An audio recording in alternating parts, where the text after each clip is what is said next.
Herr Galt here, and to continue our celebration of Cubase's 30th anniversary, I'm going to share with you a few of my favorite Cubase features. And somewhere in there, I'll announce the winner of the Cubase 10 giveaway. Now, my first favorite feature is a simple one. It's coloring tracks. In my projects, I like to separate the different sections by color. Makes it easy to get where you need to go in big projects at a glance. So, vocals are violet, bass is blue, guitars are green, and I'll use lighter shades to denote the buses that the individual tracks are sending to, and a kind of mid-tone shade for the effects, like delays and reverbs and so forth, which combine with the dry signals here, and altogether, it's visually very easy to understand the routing.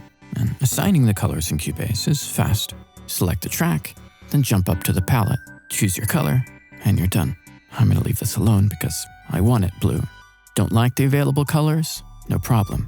Go to Project Color Setup, and here you can customize the individual hues or make broader changes under the Preset menu, where you can select the overall number of colors and the amount of color tints they subdivide into. Really simple and well thought out.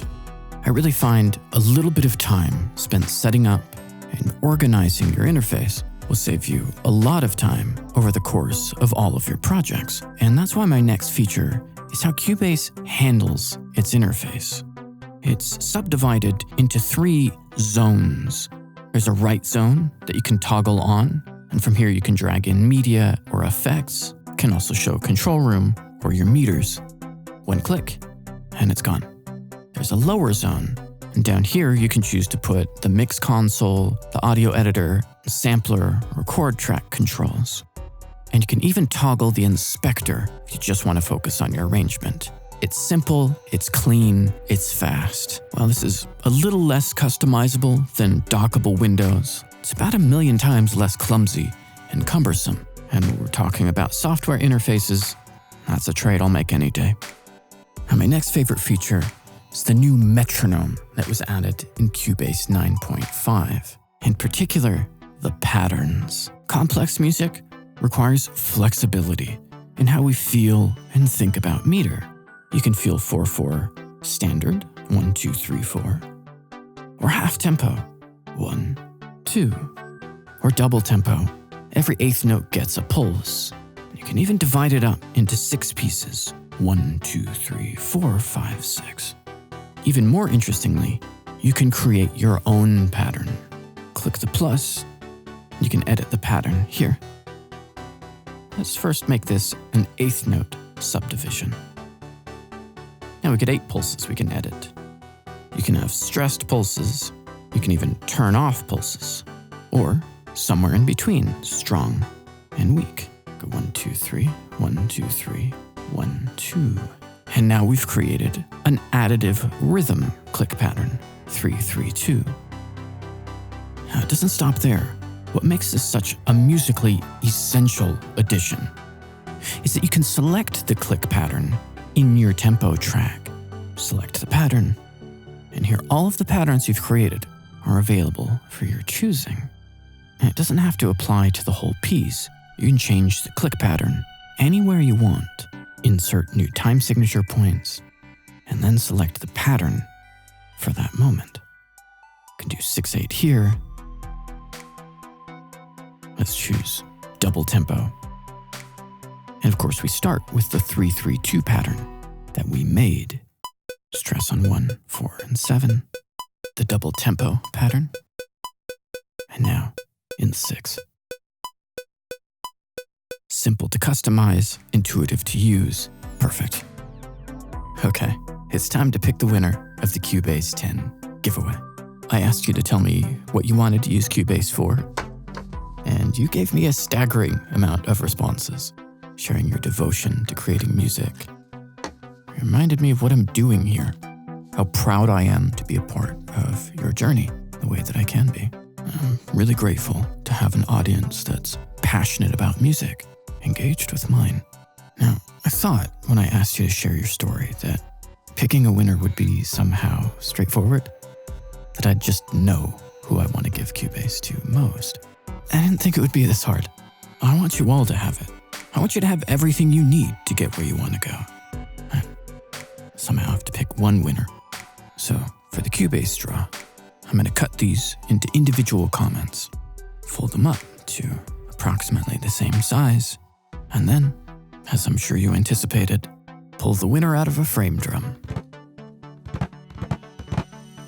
Okay, here we go.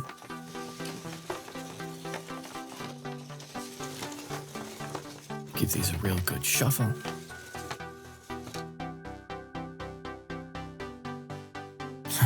I bet you just want me to choose one. Okay, here goes nothing. And the winner is Kathy Johnson. I'm happy to tell you that you'll get to record your first songs and instrumental pieces in Cubase Pro 10.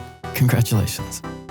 To answer your question, is Cubase a good DAW for beginners, or is there a simpler DAW that beginners should start with?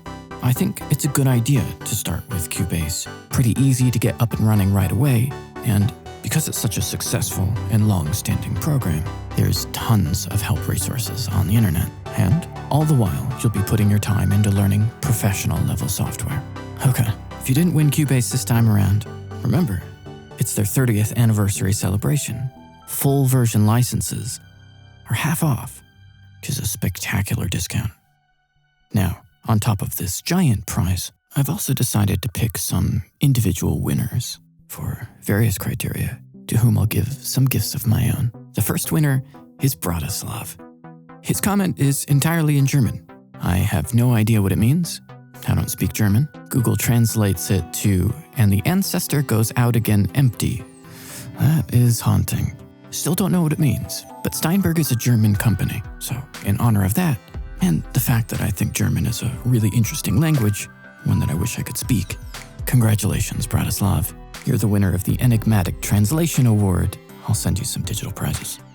Kevin Joyce, who used Cubase VST with the serial port dongle, and Super Molo 100, who used Cubase 1.0 on a Packard Bell PC in 1989, and Scoring Lab 21, who used Cubase on his Atari 1040 ST. Congratulations, you win the Old School Award. Prizes coming your way. Tomas, you're currently an FL Studio user. You wondered if Cubase will be more flexible and accommodating as your projects become more complex. If you're getting serious about music production, I would migrate from FL Studio to Cubase.